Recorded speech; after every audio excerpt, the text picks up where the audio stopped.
other sanctifiers, and they would witness that the men were holy. Aaron would wear the Urim and Thummim. But remember that the tabernacle, why is the tabernacle called the tabernacle of witness? That means the tabernacle also witnessed.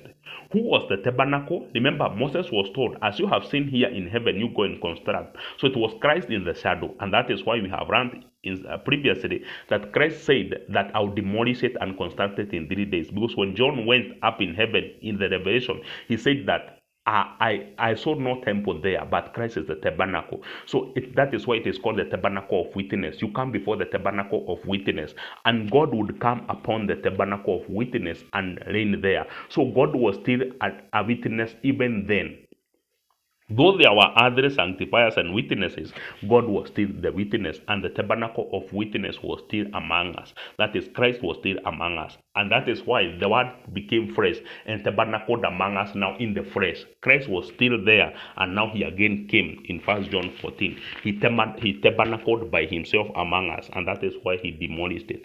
Because now the Levites could continue in this ministry until his second coming. The Solomon's temple came, the Levites were still at work, behaving differently, like in the times of Eli. He was neglecting the duties of the tabernacle until John the Baptist came, being the last witness of Christ. John the Baptist was a Levite, and he was the last one to witness Christ. And he didn't even came in the route of the tabernacle, but he was taught from the wilderness. Remember, he was 6 months older than Christ. 6-7 months older than Christ. That is in the flesh, because he was born earlier to come and declare the way. And when he was coming from the wilderness, having seen the revelations in the wilderness of upcoming Christ, he came declaring it to men, and they met with Jesus at the river, and he said, "Behold the Lamb of God who takes the sins of the world." So therefore John was the last person. That is why among the children born of women, there has not been a greater prophet than John the Baptist. He is the greatest of all, because he came even with the powers of Elijah, because he is that Elijah declared to have come, and truly he came, and they did with him whatever they wanted to do with him. They killed him.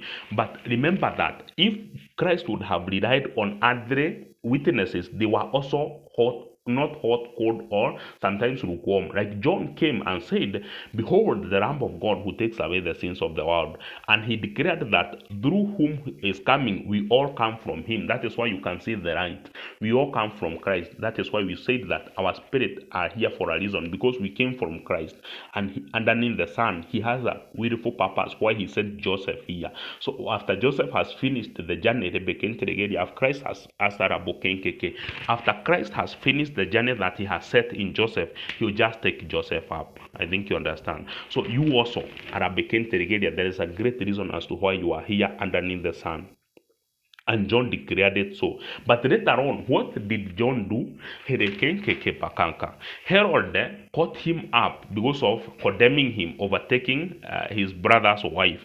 And before he was beheaded, he sent he told his disciples, "Go inquire of that man, whether he is the one to come, or there is another one we are waiting for."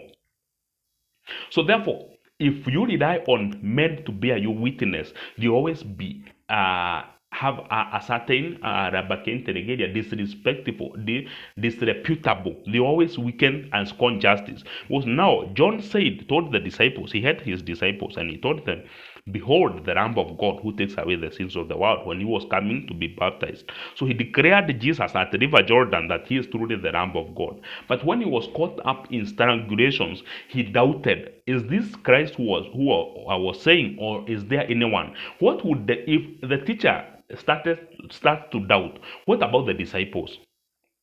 They'll doubt more. That is why you are told you don't need to be justified by men. They always be against you. Remember Peter, the case of Peter, with cursing and swearing.